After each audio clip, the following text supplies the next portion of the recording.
Anthony Edwards tried to break the internet on this play, but unfortunately suffered an injury to his own right hip. And in this video, we're going to take a look at what exactly happened as a result of this fall and what we could be looking at for the Timberwolves star player's absence. Welcome back, everybody. I'm Dr. Brian Sutterer. My goal on the channel is to help teach you about the medical side of the sports world. So if anatomy and that sort of thing interests you, then please consider subscribing.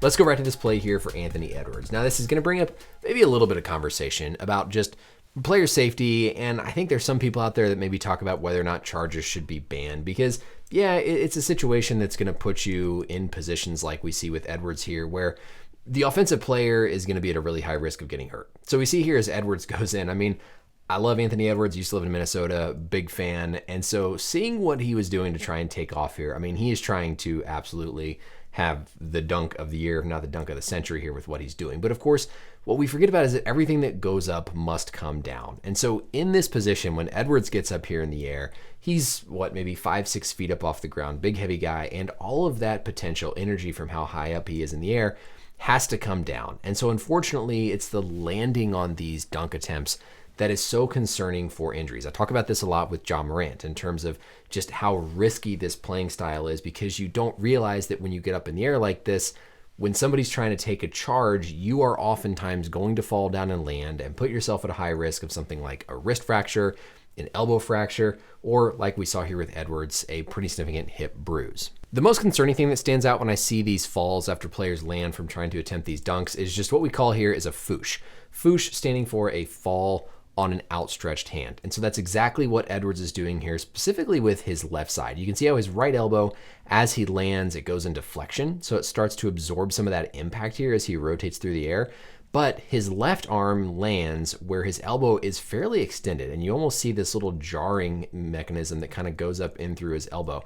This is going to do a couple things. Number one, this is a very high risk position for a fracture of the scaphoid bone in the wrist.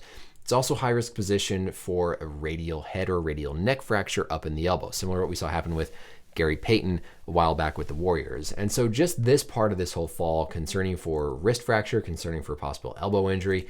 And then we see him ultimately come down and land on that side of his right hip. And that's where we heard he was questionable with this hip contusion. Next, we'll dive into the anatomy, talk about exactly what could be injured here, return to play estimates. But first, I want to give a quick shout out to the sponsor of this video. This video is sponsored by Geology. Geology is a 22-time skin, hair, and body care company with products centered around a handful of ingredients that have been proven and trusted by dermatologists for decades. When you just go to the store, skincare kind of feels like a gamble, right? But Geology is going to help design programs tailored just to you. And their skincare products have become part of my daily routine. I start my day off with an everyday face wash, followed by a vital morning face cream. Then in the evening, repeat the everyday face wash, followed by a nourishing night cream and an overnight repairing eye cream. They're simple and effective and take the guessing game out of taking care of your skin. And right now, for a limited time, they're going to hook you up with an insanely awesome deal. Right now, if you use my code Brian70, they're going to give you 70% off their award-winning skincare trial set. There's even more. They're also going to give you 50% off when you add on one of their skin, hair, or body add-on products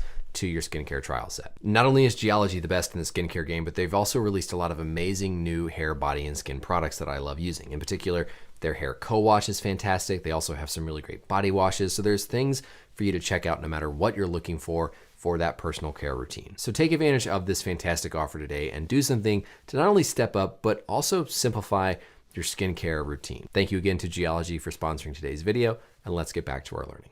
At the time of recording this, it's the very end of the game, and Edwards, despite being listed as questionable, has not gone back in a very crucial, very close game down the stretch, so I don't anticipate he's going to come back in these last few seconds. The main area that the Timberwolves mention is, of course, the hip contusion. As Edwards rolls over here, we can see he's grabbing the right front portion of his thigh and kind of outer hip. And so I think something like a hip pointer or an iliac crest bone contusion would be the number one things on my differential here for the hip injury. He does seem to get his right arm under him a little bit to absorb some of that load, but everything seems to come down and land right on that upper outer portion of his pelvis.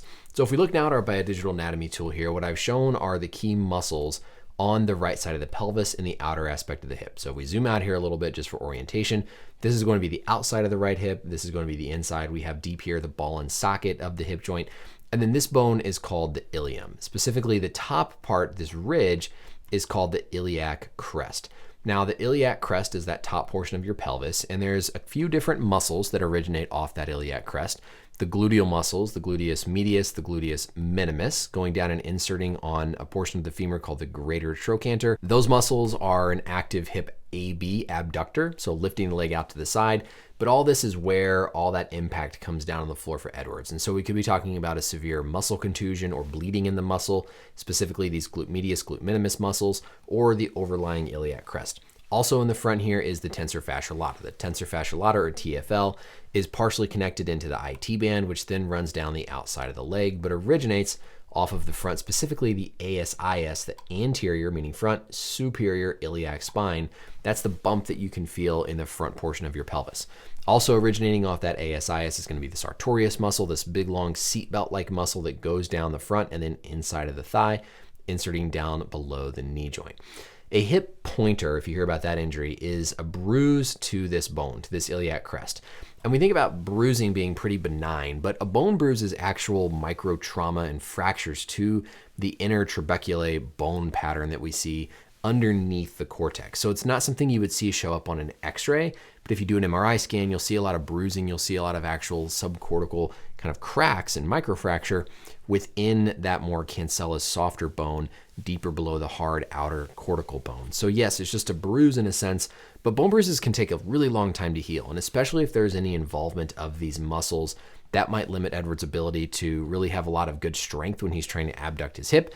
And so it could be a more longer term thing than just a more minimal bruise. If you remember, Steph Curry had this tailbone contusion that caused him to miss some time just from landing on his tailbone. And so same sort of thing.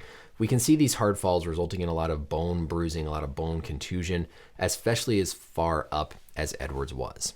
Personally, no, I don't think charges should be banned. I think you change the game too much if you start talking about that. But there's no doubt that when players are this high up in the air, they're jumping higher, all that's going to happen is they're going to come down. And when they land, they're going to land on something. Something's going to get hurt. And it's usually just a matter of time until something happens. And then it's just a question of how bad and how severe it is, whether we're talking a knee injury, a wrist fracture, an elbow fracture, or hopefully in Edwards' case, something more mild like just a contusion. The area where Edwards seems to be pointing and grabbing here is more the front outer portion of the iliac crest or the hip bone. So we could be talking about a hip pointer or a bruise in the bone there. That's going to just take time to quiet down, something that maybe you could numb up before the game, but might be on the order of missing a few games, assuming there's no true actual crack or fracture in the bone. Otherwise, the team is going to have to look out for and make sure that Edwards doesn't report any delayed wrist pain or elbow pain that could be related to a potential fracture from how he braces his fall with what we call a Fouche mechanism. So that's it for the video, everybody. Let me know as always any questions or comments down below. Hopefully, really, you don't think the charge should be banned. I mean, I'm all for player safety, but I think you change the game too much if you start talking about banning charges. And we talk about things like hip drop tackles in football, other things that seem to be important for player safety. But this seems like it's just as much on the offensive player putting themselves in a high-risk position as it is on the underlying ability for the defense to try and draw a charge. Thank you as always for watching, and I'll see you in the next video.